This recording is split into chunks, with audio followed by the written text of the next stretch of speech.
अस्सलाम स्टूडेंट्स, मेरा नाम है डॉक्टर मोहम्मद इब्राहिम। और आज जो हम लोगों ने जिस विटामिन को पढ़ना है that is biotin, vitamin B 7। Vitamin B 7 जो है वो वाइट वाटर सोल्यूबल, पानी के अंदर हल हो जाने वाला हीट। अगर उसको हीट ज्यादा टेम्परेचर मिले तो तब भी स्टेबल रहता है। और ये विटामिन इंपॉर्टेंट है बहुत ज्यादा ग्रोथ के लिए। ठीक है, हम लोग इसको आगे पढ़ते हैं। ये इसके सिनोनियम क्या है, ये कि विटामिन एच है। ठीक है, और कोएंजाइम आर इसका नाम है। दूसरे जो नाम होते हैं जैसे कि फॉर एग्जांपल विटामिन एच और कोएंजाइम आर, तो अगर आपको कहीं पे इस तरह से क्वेश्चन आता है कि विटामिन एच क्या है या विटामिन एच को क्यों इस्तेमाल किया जाता है, तो आपको समझ आ जानी चाहिए कि दैट इज विटामिन बी 7, जिसको हम लोग बायोटीन भी बोलते हैं। ठीक है, जैसे हम लोग क्या बोलते हैं, बायोटीन। ठीक है, विटामिन बी 7 है। ठीक है, तो ये इसका स्ट्रक्चर है। स्ट्रक्चर करने की ऐसा जरूरत नहीं है। ठीक है, ये आपके लेवल से काफी ऊपर की चीज है। ठीक है, सोर्सेज के अंदर हमारे पास जो है वो लिवर आ जाता है, जो कलेजी वगैरह, किडनी आ जाती है। ठीक है, मिल्क, दूध, अंडे वगैरह, फ्रूट्स, वेजिटेबल्स, टोमेटोज वगैरह आ जाते हैं। ठीक है, फंक्शन क्या है, ये जो है को एंजाइम के तौर पे बिहेव करता है, यानी कि एंजाइम के साथ ये। ठीक है, एंजाइम प्लस। ठीक है, एंजाइम जो होता है, एंजाइम के साथ एक एंजाइम एक प्रोटीनिशियस पार्ट होता है। एंजाइम के साथ में एक नॉन प्रोटीन पार्ट होता है जो कि अमाइनो एसिड से नहीं बना होता है। ये as a non protein part या को एंजाइम के तौर पे काम करता है। अगर आप चैप्टर 4 के अंदर जाके देखें तो इसके ऊपर काफी एक्सप्लेनेशन दी है कोएंजाइम को फैक्टर प्रोस्टैटिक ग्रुप के ऊपर। ठीक है, तो ये जो है कोएंजाइम के तौर पे बिहेव करता है। दोबारा से बताता हूँ, एंजाइम के अंदर दो हिस्से होते हैं, एक प्रोटीनिशियस पार्ट होता है, एक नॉन प्रोटीन पार्ट होता है। प्रोटीन पार्ट तो जो एंजाइम का मेन हिस्सा होता है ना, इसके साथ में एंजाइम की फंक्शनिंग के लिए नॉन प्रोटीन पार्ट इसेंशियल होता है। आप इधर ये जो है कार्बोक्सिलेशन रिएक्शन करवाता है। कार्बोक्सिलेशन रिएक्शन यानी कि कार्बोक्सिल ग्रुप को जो है वो एंटर करता है किसी चीज के साथ, कार्बोक्सिल ग्रुप को अटैच करता है। It is involve in the formation of carbonyl phosphate. ठीक है, ये कार्बोनाइल फास्फेट नहीं है, ये गलत है। इसको आप लोग काइंडली सही कर लीजिएगा। इसका है कार्बामोइल। ठीक है, कार्बामोइल फॉस्फेट है, ये गलत स्पेलिंग लिखे हुए हैं। ठीक है, फॉस्फेट। ठीक है, फॉस्फेट। ये मैंने आपके साथ में यूरिया साइकिल ड्रॉ किया हुआ है कि NH3 यानी कि अमोनिया और कार्बन डाइऑक्साइड जो है वो इस्तेमाल होते हैं। अमोनिया और कार्बन डाइऑक्साइड जो है ये दोनों चीजें इस्तेमाल होती हैं और कार्बामोइल फॉस्फेट बनता है। ठीक है, कार्बामोइल फॉस्फेट बनता है। और ये जो है एक साइकिल के अंदर एंटर होते हैं, जो इसके अंदर डिफरेंट कंपाउंड्स बनते हैं। ठीक है, आर्जिनिन वगैरह, ऑर्निथीन, इस तरह से। ठीक है, अल्टीमेटली ये हमें यूरिया बना के देते हैं। ठीक है, अमोनिया जो होता है, इसको अगर हम लोग ब्लड में ज्यादा देर तक रखेंगे, ये बहुत ज्यादा टॉक्सिक कंपाउंड होता है, ये हमें नुकसान में जाता है। इस वजह से अमोनिया को यूरिया की फॉर्म में कन्वर्ट किया जाता है और इसे यूरिन के जरिए बॉडी से बाहर खारिज कर दिया जाता है। ठीक है, तो अमोनिया से जो यूरिया के अंदर जो प्रोडक्शन होती है उसके अंदर, ठीक है, ये एंजाइम के साथ विटामिन बी 7 जो है, ये एंजाइम के साथ एज अ को एंजाइम काम करता है। ठीक है, किसकी प्रोडक्शन करवाता है, कार्बामोइल फास्फेट की, अमोनिया और कार्बन डाइऑक्साइड से।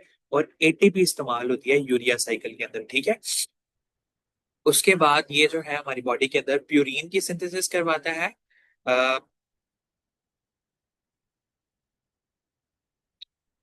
Fit for while.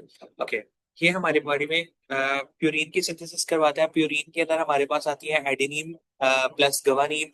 ठीक है, इन दोनों की सिंथेसिस करवाता है प्यूरिन। अगर हम लोगों ने न्यूक्लिक एसिड का चैप्टर देखे तो हमें पता चलता है कि एडेनिन और गवानीन जो है हम लोगों ने पढ़ा था कि ये डीएनए के अंदर इनकॉर्पोरेट होते हैं या डीएनए का हिस्सा होते हैं। ठीक है, तो ये लिपिड्स की भी सिंथेसिस करवाता है सर्टेन एनिमल्स के अंदर। ठीक है, उसके बाद ये डीएमाइनेशन रिएक्शन करवाता है। डीएमाइनेशन रिएक्शन हम लोगों ने प्रीवियस लेक्चर के अंदर डिस्कस किया था। ऐसे रिएक्शन जिसके अंदर कंपाउंड से हम लोग अमाइनो ग्रुप रिमूव करवाते हैं, जैसे कि कोई अमाइनो एसिड है ना, उसके अंदर से हम लोग अमाइनो ग्रुप को रिमूव करवाएंगे, दैट इज अ डीअमाइनेशन रिएक्शन। तो ये अमाइनो एसिड है, थ्रियोनीन, सेरीन, एस्पार्टिक एसिड। ठीक है, ये डिफरेंट अमाइनो एसिड्स हैं।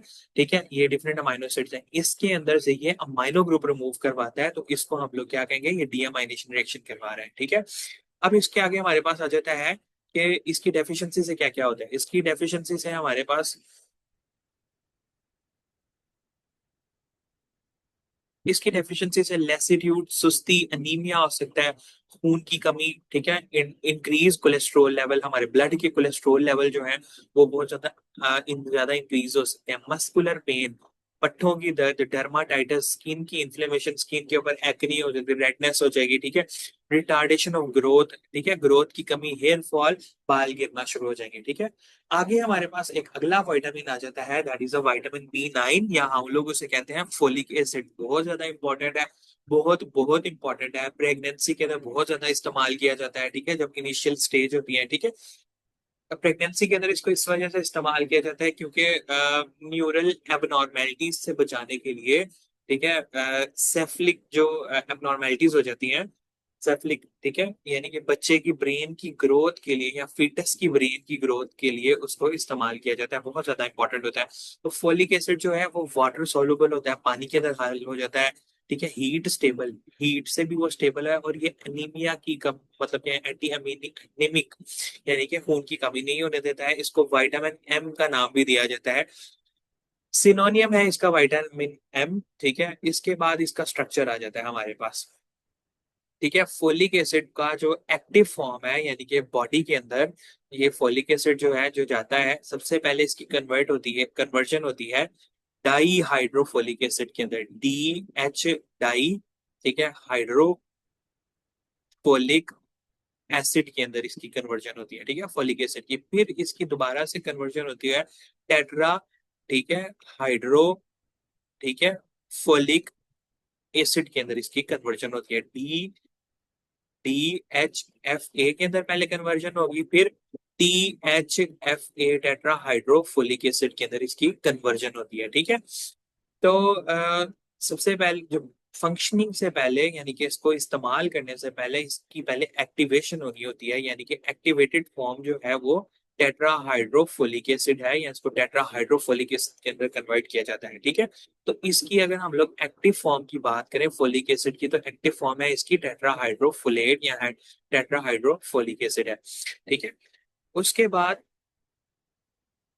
फोलिक एसिड इज स्टीरॉयल मोनोग्लूटामिक एसिड, मतलब क्या बात लिखी हुई है कि इसके स्ट्रक्चर के अंदर तीन कंपोनेंट हैं, तीन कंपोनेंट से मुराद है, एक टेरिडीन रिंग आता है, this this structure is known as pteridine ring, ठीक है, इसको हम लोग क्या कहते हैं, ये टेरिडीन रिंग है इसके स्ट्रक्चर के अंदर। उसके बाद ये जो टेरिडीन रिंग है इसकी लिंकिंग हुई होती है यहाँ पे, ठीक है, जैसे टेरिडीन रिंग है ये, इसकी लिंकिंग हुई हुई है, ये आगे एक स्ट्रक्चर है जिसे हम लोग कहते हैं पाबा, PABA, या इसका अगर हम लोग एब्रीवेशन पढ़ें पैरा अमाइनो बेंजोइक एसिड, ठीक है, ये पाबा एक स्ट्रक्चर है। उसके बाद पाबा जो है, ठीक है, ये दोनों मिलके जो है ना वो टीरोइक एसिड बनाते हैं, ठीक है, ये दोनों को हम लोग नाम देते हैं टीरोइक एसिड, यानी कि टेरिडीन रिंग और पैरा अमाइनो बेंजोइक एसिड को हम लोग टीरोइक एसिड का नाम देते हैं। पी जो है वो साइलेंट होता है, इसको हम लोग टीरोइक एसिड का नाम देते हैं, ठीक है। और ये आगे ग्लूटामिक एसिड के साथ मतलब यानी कि लिंक्ड होता है, ये आगे इसकी लिंकिंग होती है ग्लूटामिक एसिड के साथ। तो हम लोग इसका नाम अगर दोबारा से देखें या हम लोग इसका नाम अगर पढ़ने की कोशिश करें तो ये टी रॉयल, ठीक है, यानी कि टी रॉयल, ठीक है, मोनोग्लो टिरोयल से मुराद ये वाला सारा का सारा हिस्सा है, ठीक है, टिरोयल से मुराद इसके स्ट्रक्चर का ये वाला हिस्सा है जिसके अंदर टेरिडीन रिंग भी आता है और पाबा आता है, ठीक है। टिरोयल और साथ में जो है मोनोग्लूटामिक एसिड, एक जो है ग्लूटामिक एसिड भी आता है इसके स्ट्रक्चर के अंदर, एक क्या आता है, ग्लूटामिक एसिड स्ट्रक्चर आता है, ठीक है। आई होप सो आपको स्ट्रक्चर जो है वो क्लियर हो गया होगा। अगर नहीं क्लियर हुआ दैट मैं आपको एक दफा से दोबारा से रिवाइज करवा देता हूँ कि जो विटामिन B9 होता है या फोलिक एसिड होता है, सबसे पहले वो कन्वर्ट होता है डाई हाइड्रोफोलिक एसिड या डाई हाइड्रोफोलेट में, फिर वो आगे कन्वर्ट होता है टेट्रा हाइड्रोफोलेट के अंदर, ठीक है। तो इसके स्ट्रक्चर के तीन हिस्से होते हैं, इसके स्ट्रक्चर के, एक है टेरिडीन रिंग आता है हमारे पास, और एक पाबा आता है पैरामाइनो बेंजोइक एसिड, ये आगे ये तीनों एक दूसरे के साथ लिंक्ड होते हैं, और एंड पे आता है ग्लूटामिक एसिड। इन दोनों को हम लोग टिरोइक एसिड भी बोलते हैं, ठीक है, और इसके आगे ग्लूटामेट होता है या ग्लूटामिक एसिड होता है, तो इस वजह से इसका नाम है टिरोयल। मोनो का मतलब है एक ही, इसके अंदर ग्लूटामिक एसिड होता है, ठीक है। हम आगे चलते हैं। सोर्स को देखते हैं कि बहुत ज्यादा नेचर में पाया जाता है, ठीक है। इसको हम लोग फोलिक एसिड इस वजह से कहते हैं क्योंकि ये फोलिएज से हासिल होता है। फोलिएज मतलब कि जो प्लांट्स के जो पत्ते होते हैं, ठीक है, उनसे हम लोग हासिल करते हैं। फोलिसीन या फोलिएज से हासिल करते हैं, ठीक है। पत्तों को हम लोग जो पौधों के पत्ते होते हैं उनको फोलिएज कहते हैं। ये लैटिन से निकला हुआ है वर्ड, ठीक है। तो एनिमल के अंदर ये जो इसका चीफ सोर्स है वो है लिवर, ठीक है। जो कलेजी वगैरह होती है, किडनी या बीफ वगैरह जो है, कॉलीफ्लावर, बंद गोभी, वीट, जो गंदम वगैरह या फ्रूट्स वेजिटेबल्स, इनसे भी पाया जाता है, ठीक है। इसको इंटेस्टाइन के बैक्टीरिया भी प्रोड्यूस करते हैं, लेकिन सप्लाई इतनी ज्यादा नहीं होती है, इतनी सिग्निफिकेंट सप्लाई नहीं होती है कि हम लोग जो है वो इसको इस्तेमाल कर सकें। इसको लिवर की, ये लिवर के अंदर स्टोर होता है। जो विटामिन बी 9 है हमारे जिगर के अंदर 60% जो है वो जिगर के अंदर प्रेजेंट होता है, ठीक है। और टोटल बॉडी फोलिक एसिड का 60% जो है, बाकी सारी और जगहों पे होता है, लेकिन बॉडी का 60% का जो फोलिक एसिड होता है टोटल, अगर बॉडी में 100% हो तो 60% जो होगा वो लिवर के अंदर पाया जाएगा, ठीक है। इसके आगे हम लोग इसके फंक्शंस पढ़ते हैं। The most important function of the folic acid to carry out reaction, ठीक है। ऐसे रिएक्शन करता है या ऐसे रिएक्शंस के अंदर हिस्सा लेता है जिसके अंदर ये कार्बन मोइटी को ट्रांसफर करता है। जैसे कि उसने एग्जांपल दी है कि हमारे पास दो ग्रुप्स हैं, एक ये फॉर्माइल ग्रुप है, ठीक है। ये एक फॉर्माइल ग्रुप है, ठीक है, जिसको ये वाला फॉर्माइल ग्रुप है, इसको मैं स्ट्रक्चरली बनाया है, ये फॉर्माइल ग्रुप है, ठीक है। कि इसके अंदर C double bond O, carbon जो है वो चार बॉन्ड बना सकता है, 1 2 3 4। ये ऑक्सीजन के साथ इसका डबल बॉन्ड होगा कार्बन का, और हाइड्रोजन के साथ एक बॉन्ड होगा, एक बॉन्ड वो जिसके साथ अटैच होगा। तो ये एक मालिक्यूल से दूसरे मालिक्यूल के अंदर इस तरह के कंपाउंड्स को या इस तरह के ग्रुप्स को जो है वो ट्रांसफर करता है। दोबारा से मैं अपनी बात बताता चलूं, ये फॉर्माइल ग्रुप है, ये फॉर्माइल ग्रुप है। तो ये फॉर्माइल ग्रुप को एक कार्बन से दूसरे कार्बन के अंदर ट्रांसफर करवाता है, ठीक है। एक फॉर्माइल ग्रुप को एक कंपाउंड से दूसरे कंपाउंड के अंदर ट्रांसफर करवाता है। इसी तरह से ये मिथाइल को भी ट्रांसफर करवाता है। मिथाइल जो है वो CH3 है, ये एक मालिक्यूल से दूसरे मालिक्यूल के अंदर ट्रांसफर करवाएगा, ठीक है। उसके बाद ये कोलीन की सिंथेसिस करवाता है। कोलीन की सिंथेसिस करवाने से क्या मुराद है, ये एसिटाइल कोलीन की सिंथेसिस करवाता है, ठीक है। एसिटाइल कोलीन जो है वो एक न्यूरो ट्रांसमीटर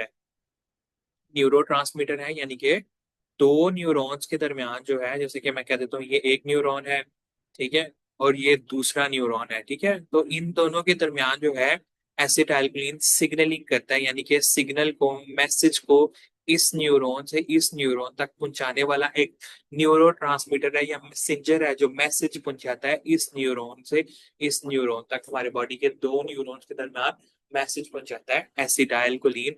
तो कोलीन की सिंथेसिस करवाता है, यानी कि एक एसिड एल्कलीन का जो कोलीन पार्ट है उसकी सिंथेसिस के अंदर रोल प्ले करता है। उसके बाद ये हेमेटोपोइसिस यानी हमारे रेड ब्लड सेल्स की प्रोडक्शन करवाता है, ठीक है। विटामिन बी के साथ मिलके ग्रोथ और डेवलपमेंट करवाता है। हिस्टडीन की मेटाबॉलिज्म करवाता है। हिस्टडीन एक अमाइनो एसिड होता है, ठीक है, उसका ये मेटाबॉलिज्म करवाएगा। उसके बाद हमारे पास आ जाता है जी बोन मैरो डिप्रेशन, इसकी डेफिशिएंसी, यानी कि जब इसकी कमी हो जाए तो फिर क्या हो सकता है हमारी बॉडी के अंदर, ठीक है।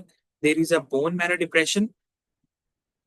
सबसे पहले हेमाटोपोइटिक, यानी कि खून के अंदर कौन कौन से डिफेक्ट्स आते हैं या खून के अंदर कौन कौन से प्रॉब्लम आते हैं। सबसे पहले आता है bone marrow depression. Bone marrow के अंदर red blood cell, bone marrow जो है वो अपना काम नहीं करता है। बोन मैरो के अंदर हर तरह के ब्लड सेल्स की, red blood cells, white blood cells, platelets की प्रोडक्शन होती है।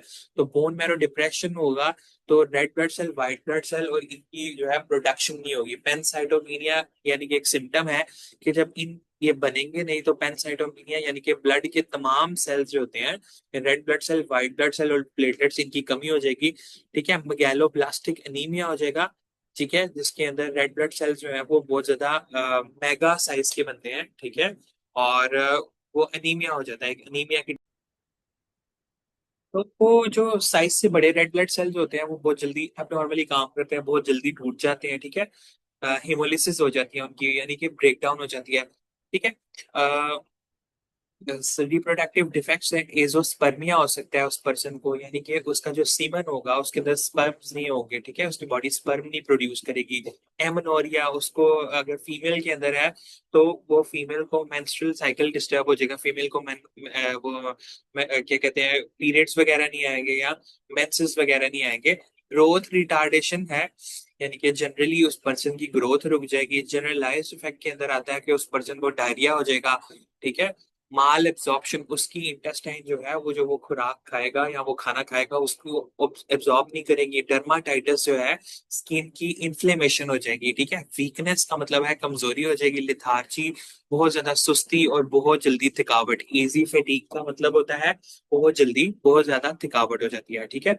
आज के लेक्चर के लिए इतना इनफ है, इंशाल्लाह नेक्स्ट लेक्चर में मिलते हैं। Thank you so much, Allah.